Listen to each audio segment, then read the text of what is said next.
She said, "I can't be with someone who has no future," and walked out like she was doing me a favor. I just said, "Okay." The next morning, I started calculating my revenge, and now she's the one begging to be part of the future. She thought I'd never have. Throwaway account because some people involved might recognize this story. This happened over about 2 years, and I'm finally ready to share the whole thing. Still processing, honestly. I 29 male Livy in Dallas. Been there about 4 years making decent money.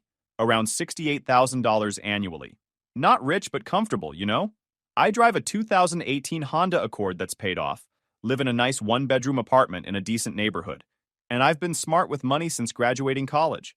No student loans, no credit card debt, just the mortgage on a small duplex I bought as a rental property when I was 25. That duplex brings in about $1,400 monthly rent, while my mortgage payment is only $980. So it's been a solid investment. My day job is pretty standard corporate marketing stuff, managing campaigns for our clients, analyzing performance metrics, coordinating with the creative team. Nothing glamorous, but I'm good at it, and my manager appreciates my work. I've gotten consistent raises and bonuses, though nothing huge. The company culture is decent and the work-life balance is reasonable, which gave me time to pursue my real passion project. Here's what nobody knew, though. I'd been building my own digital marketing consultancy on the side for almost 3 years. Started small with just one client, a local restaurant that needed help with their social media presence. Word of mouth grew from there. I was handling social media management, SEO optimization, website design, content creation, and email marketing campaigns for small businesses around the metro area. Working nights and weekends, usually from 7 p.m. to midnight on weekdays and most of Saturday. The work was exhausting but incredibly rewarding. I was learning more in my spare time than I ever did at my day job. Every client had different needs and challenges, which forced me to constantly expand my skill set. I'd taught myself advanced Google Analytics, Facebook advertising, content management systems, graphic design basics, and even some web development. My home office setup had evolved from a laptop on my kitchen table to a proper workspace with dual monitors, professional lighting for video calls, and a dedicated business phone line. My client roster had grown from that single restaurant to 12 regular monthly retainers, plus several project-based clients. I was generating about $2,800 monthly in recurring revenue, with occasional project bonuses that could add another $500 to $800. The profit margins were incredible because my overhead was basically just software subscriptions and my time. The plan was simple: build up enough recurring revenue to quit my job and go full-time entrepreneur. I was being conservative about it because I'd seen too many people jump ship too early and crash and burn. Enter Ashley, 25. Met her at my coworker's engagement party about 2 years ago. Blonde, fit, works as a client relations specialist at some high-end jewelry store. Basically, she sells expensive rings and watches to rich guys and their wives. She was gorgeous and seemed fun initially, so I asked her out. First few months were actually great. Good chemistry, she was charming when she wanted to be, and she seemed impressed that I owned rental property at my age. But red flags started popping up pretty quickly once the honeymoon phase wore off. Ashley had expensive taste in absolutely everything. Designer purses that cost more than most people's monthly rent, always wanted to eat at the newest trendy restaurants where entrees started at $35, constantly talking about her coworkers whose boyfriends drove BMWs and Mercedes and took them on ski trips to Colorado or beach vacations in Mexico. She followed all these lifestyle influencers on Instagram and would show me photos of expensive jewelry, designer shoes, and luxury handbags while making comments like, "This would look so good on me," or "I wish I could afford nice things like this." She never directly demanded that I pay for everything, but she had this manipulative routine down to an art form. She'd forget her credit card at home when we went out, or suddenly remember some unexpected expense like a car repair or medical bill right when the dinner check arrived. Sometimes she'd order expensive items when we were out, like an $18 cocktail or the surf and turf special, then act surprised when the bill was higher than expected and suggest we split it, even though my meal cost half of what hers did. What really got to me was how she'd compare our relationship to others constantly. Her friend Jessica's boyfriend had surprised her with a weekend trip to New Orleans for her birthday. Her coworker Miranda was dating some guy who bought her a tennis bracelet just because. Her sister's husband had upgraded to a bigger house and was talking about getting a boat. Ashley would bring up these stories and then get this wistful look like she was imagining what it would be like to have a real man who could provide that lifestyle. I didn't mind covering more than my share initially because I genuinely cared about her and I was making decent money. Plus, my side business was growing steadily. I had about 12 regular monthly clients generating consistent revenue and was in serious discussions with Mega Retail Solutions about handling their entire digital marketing strategy across multiple states. But I kept that information completely private because I've learned not to count on deals until contracts are actually signed and money is in the bank. The Mega Retail opportunity was huge, potentially my biggest break ever. They operated over 200 retail locations, and their current marketing was stuck in the Stone Age. Their website looked like it was built in 2005. Their social media presence was practically non-existent, and they had no real digital advertising strategy. I'd been working with their regional manager for months, creating detailed proposals, running small test campaigns, and proving that my strategies could significantly improve their customer acquisition and retention. But I didn't want to get Ashley's hopes up or deal with her expectations if the deal fell through. She was already pressuring me about my career trajectory and questioning why I wasn't more aggressive about climbing the corporate ladder at my day job. Ashley started getting more demanding as time went on, though. She'd make comments about my car being practical but boring and ask why I didn't lease something nicer, like her friend's boyfriend who drove a BMW.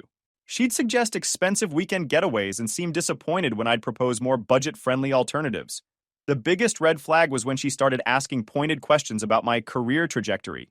Where did I see myself in 5 years? When was I going to get promoted to management? Why wasn't I making 6 figures yet, like some guy her friend was dating who worked in finance? I tried explaining that marketing wasn't always about climbing a traditional corporate ladder, that I was working on building something bigger on my own. But she'd just roll her eyes and say I was making excuses for not being more aggressive about advancing at my company. The irony was that my side business was already generating about $2,800 monthly in recurring revenue. I was on track to potentially replace my entire salary within 18 months if I could land a few bigger clients. But Ashley saw my evening and weekend work as me playing around with websites instead of focusing on my real career. She started making more direct comparisons to other guys she knew. Her coworker's boyfriend who just got promoted to senior analyst, her friend's guy who started his own insurance agency, her sister's husband who bought a new truck with cash from his construction business. I should have seen the writing on the wall. But honestly, she was the most attractive woman I'd ever dated, and I thought maybe she'd come around once she understood what I was building. Classic mistake of thinking you can change someone's fundamental values. The breaking point came in early March, and it was even worse than I expected. The end came on a Thursday evening when I was making dinner. Nothing fancy, just grilled chicken with roasted vegetables and rice. I actually enjoy cooking, and I'm pretty good at it. But Ashley always acted like home-cooked meals were somehow beneath her standards. She preferred going out to restaurants where she could post photos of expensive food on her Instagram. She walked in from work looking absolutely furious. Didn't even acknowledge me or take off her coat. Just threw her designer purse down on the counter hard enough that I heard something inside it rattle. "We need to talk right now," she announced, standing there with her arms crossed and this look of disgust on her face. "Sure, let me just turn the heat down so dinner doesn't burn and turn it off completely. This conversation is way more important than whatever you're making." I knew that tone intimately. I'd heard it before when she was about to absolutely destroy some poor customer service representative who couldn't process a return without a receipt, or when she was complaining to restaurant managers about table placement or service speed. "Okay, what's going on?" I asked, turning off the stove and giving her my full attention. "I can't do this anymore, Ryan. I can't keep pretending that this relationship is going anywhere. I need to be with someone who actually has his life together and knows what he wants." "What are you talking about? I do have my life together. We have our life together." She actually laughed, but it was this harsh, bitter sound. "You're 29 years old, making $68,000 a year, and driving a Honda Accord. Do you have any idea how embarrassing that is for me? My friend Brittany is dating someone who just bought a brand new F-150 Raptor with cash." "Cash, Ryan!" "My coworker Sarah's boyfriend surprised her with an entire week in Cancun last month just because he felt like spoiling her." "So this is really about money? That's what this comes down to?" "It's not about money, it's about ambition. It's about having drive and wanting more out of life instead of being satisfied with mediocrity. You've been at the exact same company for 4 years, doing the exact same boring job with 0 promotions. Meanwhile, you spend all your free time messing around with websites for tiny local businesses that probably pay you pocket change." That really stung, because she was talking about my consultancy, the thing I'd been pouring my heart and soul into for 3 years. The thing that was about to potentially change everything if the Mega Retail deal came through. "You don't understand what I'm building with my business." "What business?" she interrupted. Playing around on your laptop after work isn't a business, Ryan. It's a hobby that you're using as an excuse to avoid taking real risks in your actual career. Meanwhile, Monica's boyfriend just got promoted to branch manager at his bank, and they're looking at houses in Westlake. Jessica's guy launched his own real estate team and bought her a diamond bracelet last week for absolutely no reason except that he could afford to. I could tell she'd been planning this whole speech, probably rehearsing it for weeks, maybe even practicing in front of her bathroom mirror. I'm 25 years old, Ryan. I want security. I want marriage and a family and a real life with someone who can actually provide. You can't even take me somewhere nice for my birthday without checking your checking account balance first and suggesting we split the check. Because I'm being financially responsible. I'm building something for our future. Building what exactly? Some ridiculous fantasy about becoming the next big entrepreneur? Wake up and face reality. You're not going to be the next Steve Jobs or Mark Cuban. You're a mid-level marketing guy who's too scared to take real risks or make the kind of power moves that actually lead somewhere. That hurt more than anything else she'd said. She was calling me a coward when I'd been working 16-hour days for years, trying to create something meaningful and sustainable. You know what I deserve, she continued, getting more worked up. I deserve someone who matches my energy and ambition. I work hard at my job. I take care of myself. I invest in my appearance and my personal brand. I bring real value to a relationship. I should be with someone who's on my level. And what exactly is your level, Ashley? What's your big ambition? You sell jewelry to rich people and post photos on Instagram. Her face went bright red and her voice got shrill. I'm building relationships with high net worth clients and learning about luxury markets and investment strategies. I have opportunities and connections that you don't even know about. People who could open doors and lead to real opportunities. Like what specifically? Like none of your business anymore because I'm done. I'm done wasting my time trying to motivate someone who's perfectly content being average. I'm done pretending that this is going somewhere when you clearly have no intention of ever stepping up. She grabbed 2 suitcases that I hadn't even noticed by the door. This wasn't a spontaneous decision. She'd been planning this exit strategy. I'll come back this weekend to get the rest of my stuff. Don't bother. I'll pack everything up and you can have someone else pick it up. She paused at the door like she was expecting me to beg or promise to change. When I didn't say anything, she shook her head. You know what really confirms I'm making the right choice? You're not even going to fight for us. 4 years from now, when you're still in that same job making the same money, remember this moment. Remember when someone who actually cared about you tried to push you to be better. And then she walked out. Just like that. I stood there looking at my half-cooked chicken and thinking about what an incredible piece of work she'd just revealed herself to be. 3 years together and she dumps me because my Honda Accord isn't impressive enough. Then my phone rang. The caller ID showed Jeremy Morrison, Mega Retail Solutions. My heart jumped because Jeremy was the regional director I'd been working with for 8 months. He never called after business hours unless something major was happening. Ryan, hope I'm not calling too late. Got some news that couldn't wait until morning, and I wanted to reach you before the weekend. Mega Retail was the absolute whale I'd been chasing since last summer. They operated over 200 retail locations across Texas, Oklahoma, Arkansas, and Louisiana. Their current digital marketing was practically non-existent. Website that looked like it hadn't been updated since 2008. Almost no social media presence. Zero online advertising strategy. I'd been working with Jeremy to demonstrate how modern digital marketing could transform their customer acquisition and retention. What's the news, Jeremy? We want to move forward with the full-service contract immediately. My board of directors and executive team approved your comprehensive proposal this afternoon. They were blown away by the ROI projections and the test campaign results you showed us. I had to sit down. We'd been negotiating for months, but I thought they might try to reduce the scope or negotiate down the price. The numbers we discussed, $220,000 annually for comprehensive digital marketing management across all locations, plus performance bonuses based on measurable results. The performance bonuses could realistically add another $40,000 to $60,000 per year based on the conservative projections you provided. Jeremy, that's absolutely incredible news. I'm honestly a little shocked. Don't be shocked, Ryan. You've earned this. The test campaigns you ran for our Dallas and Houston locations increased online traffic by 340% and in-store conversions by 28% in just 2 months. Our competitors are spending twice as much on traditional advertising and getting half the results. My mind was racing. $220,000 guaranteed annually, plus potential bonuses that could push it over $280,000. That was more than 4 times my current salary. When do we finalize everything? I asked, trying to keep my voice steady. How about Monday morning? Our legal team will have the contracts ready over the weekend. Oh, and Ryan, this is just the beginning. We're already discussing internally about expanding this partnership if year one goes as well as we expect.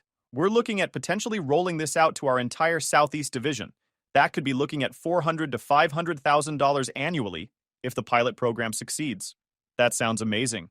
I'll be ready Monday morning. One more thing. We're going to need you to be available for travel probably 20 to 30% of the time. Site visits, strategy meetings, training sessions for local managers. Is that something you can handle? Absolutely. Whatever you need. Perfect. Congratulations, Ryan. You're about to become a very busy and very successful entrepreneur. After I hung up, I just sat there for about 15 minutes trying to process what had just happened. $220,000 guaranteed. Probably another $50,000 in performance bonuses based on their projections, plus potential expansion that could hit $500,000 annually within 2 years. I'd gone from making $68,000 to potentially $270,000 plus in a single phone call. And Ashley had dumped me 4 hours earlier for lacking ambition and drive. The irony was so perfect, it was almost funny. Almost. I spent that weekend packing up all of Ashley's belongings. Designer clothes, expensive makeup, jewelry I'd bought her for holidays that probably cost me 2 months of car payments. Put everything in neat boxes and labeled them clearly. Monday morning, I signed the biggest contract of my professional life. That afternoon, I walked into my boss's office and gave my notice. You're starting your own agency? Ryan, that's fantastic.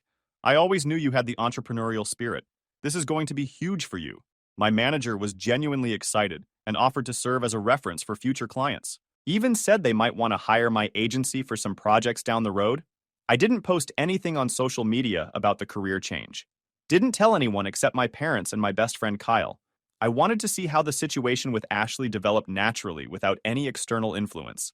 The boxes sat by my front door for 3 days before Ashley's friend Jessica came to collect them. Ashley stayed in the car during the pickup, but I watched from my window as Jessica loaded everything while Ashley sat there staring at my apartment building. About a week later, Kyle started getting interesting intelligence from our mutual social circle. Dude, Ashley's been asking around about you, he told me over lunch, wanting to know if you seem depressed, whether you've been acting strange, if you're dating anyone new. What's she telling people? That you guys had different life goals, but she hopes you'll be happier now, playing the mature, understanding ex-girlfriend angle. But Jessica told me she's also been asking very specific questions about your financial situation. Like what? Whether you've seemed stressed about money, if you've mentioned any job problems, whether you've been acting desperate or making poor decisions. The fishing expedition was pretty transparent. Ashley was probably expecting me to have some kind of breakdown that would validate her decision to leave. 2 weeks after the breakup, she tried a more direct approach. Showed up at my gym during my usual evening workout time. Hey, stranger, she said, all sweet and casual, like we'd just run into each other by accident. Ashley, you look good. Taking care of yourself? Same routine as always. She waited for me to ask about her life or how she was handling the breakup. I just continued my workout. So how are you doing? I know this whole situation has been an adjustment. Been great, actually. Better than expected. That clearly wasn't the response she was anticipating. She probably thought I'd be devastated and eager to discuss getting back together. Really? Because breakups are hard even when they're the right decision. It's normal to go through some rough patches. Nope. Things have been really positive lately. That's wonderful. I'm glad you're staying optimistic. Some people really struggle after major life changes and start making impulsive choices. I finished my set and headed toward the exit. She followed me. Ryan, wait. Look, I've been thinking about us lately. Maybe we ended things too abruptly. We did have some really good times together. We did, but you made your position pretty clear. I was emotional that night. Sometimes people say things they don't completely mean when they're frustrated about other issues. You seemed very certain about wanting someone with more ambition and drive. That's still important to me, obviously. But maybe I was too harsh about the timeline. Maybe we could work together on building toward bigger goals? Work on what exactly? Your career development. I could help you network with some successful people I know through work. There are always wealthy clients coming into the store who own businesses. The nerve was incredible. She was offering to help me become worthy of her again. Thanks. But I'm actually in a really good place professionally right now. Come on, don't be proud. Let's grab dinner somewhere and talk about possibilities. I'm seeing someone else now. It was a complete lie, but I wanted to see her reaction. Her expression went from flirty to shocked to angry in about 3 seconds. Already? It's been 2 weeks. Like you said, I needed to work on being more ambitious about going after what I want. I left her standing there in the parking lot and drove home. She didn't attempt to contact me again for several months after that encounter. 6 months later, my entire life had transformed. The mega retail contract had exceeded every expectation. They were so impressed with the results that they'd already started discussing the Southeast expansion we talked about. My monthly revenue had grown from $2,800 to over $22,000, and I was projected to hit $280,000 for my first full year of independent consulting. I'd hired 2 part-time contractors to help manage the workload and was actively pursuing 3 other major clients. Bought myself a BMW X5, not because I needed to show off, but because I'd always wanted one and could finally afford it without thinking twice about the payment. Moved into a much larger apartment in a nicer part of town. Started traveling regularly for client meetings and business development. My life had become exactly what I'd been working toward for years. I was also dating someone new, Emma, a physical therapist I'd met through a client referral. She was smart, financially independent, and actually seemed interested in understanding my business instead of just judging its profitability. Meanwhile, Ashley's situation was apparently becoming more complicated. Kyle kept me updated because he found the whole drama entertaining.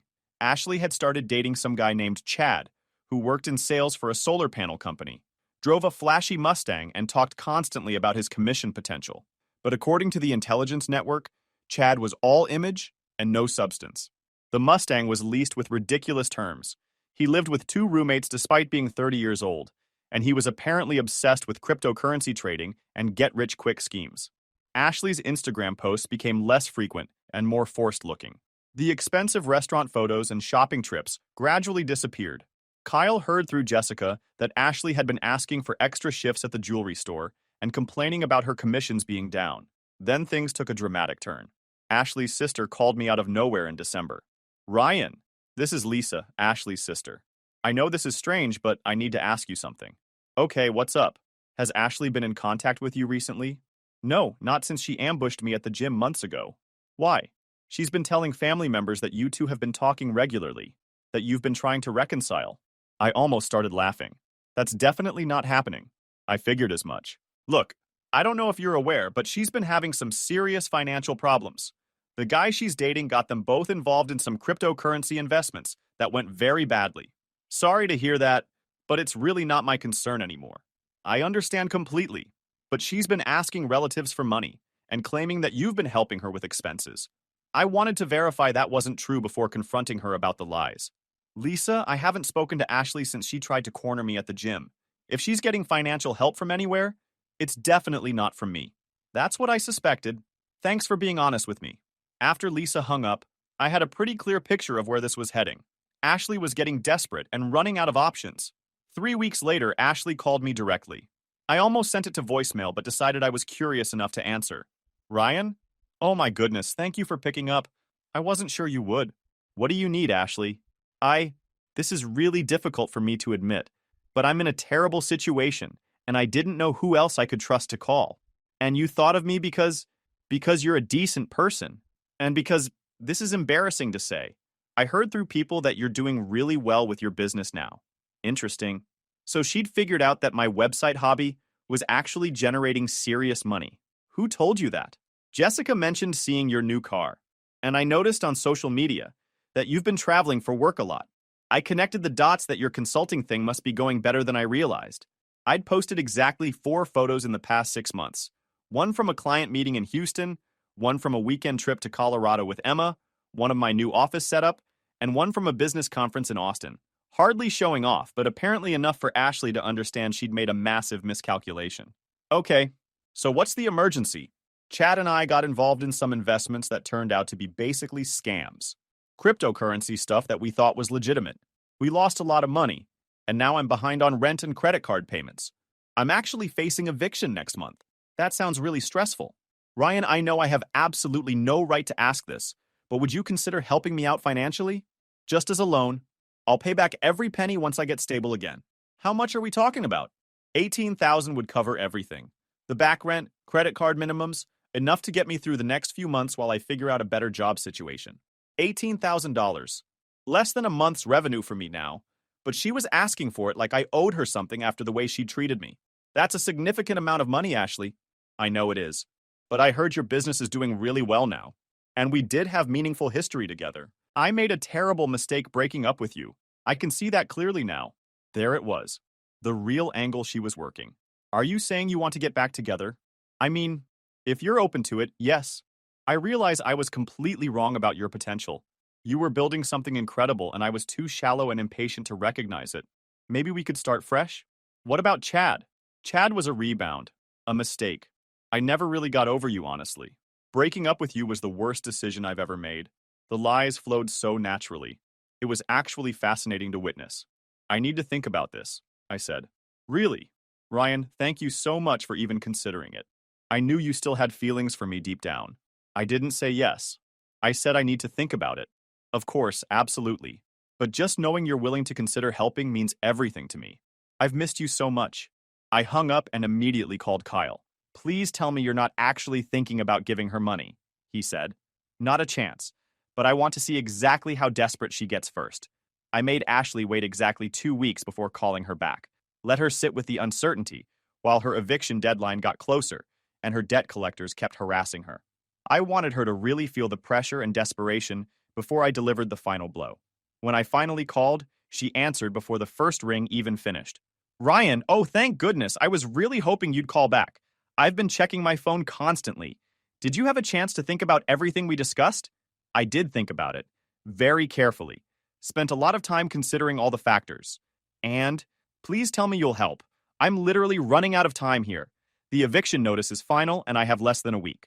I've made my decision, Ashley. Thank you so much. You have no idea how much this means to me. I knew deep down that you still cared about me and the answer is no. The silence was so complete I actually checked to make sure the call hadn't dropped. What? What did you say? I said no, Ashley. I'm not giving you a single penny, and I'm definitely not getting back together with you under any circumstances. But you said you'd think about it. You led me to believe that you were seriously considering helping me.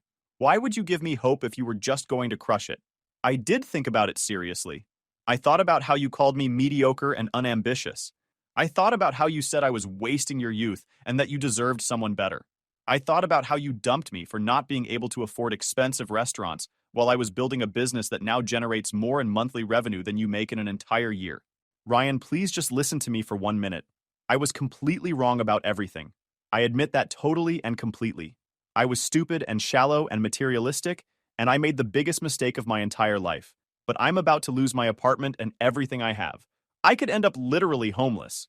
You made that choice when you decided I wasn't good enough for you. You wanted someone with serious money and real ambition? Go find him. I'm sure there's a wealthy, successful guy out there somewhere who wants to date someone who's drowning in debt from cryptocurrency scams. Please don't be cruel about this. I know I hurt you terribly, but I'm literally begging you here. I'll do absolutely anything to make this right between us. Anything. Anything except take responsibility for your own terrible decisions, apparently. That's not fair. I am taking responsibility. I'm admitting I was wrong about you. Wrong about everything. What do you want me to say? That I'm sorry? I'm desperately, completely sorry. I'm sorry I was such a horrible girlfriend.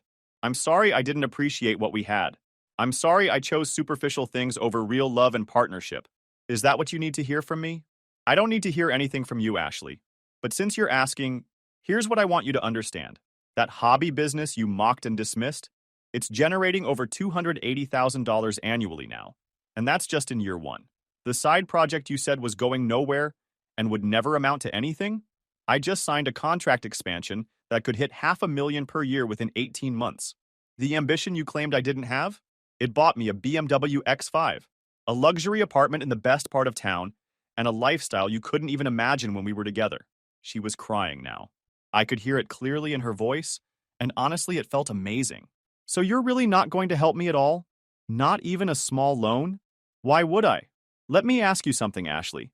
When you needed someone to support your dreams and ambitions, did you do that for me? When you decided I wasn't successful enough for your standards, did you stick around to see what I might accomplish? When you walked out that door after telling me I had no future, did you look back even once?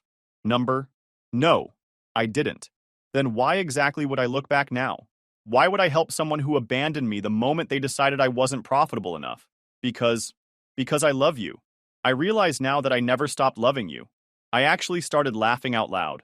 I couldn't help it. You love my bank account, Ashley. You love my success. 2 years ago, when I was making $68,000 and driving a Honda Accord, you couldn't get away from me fast enough. Now that you know I'm wealthy, suddenly you're madly in love again? That's not love.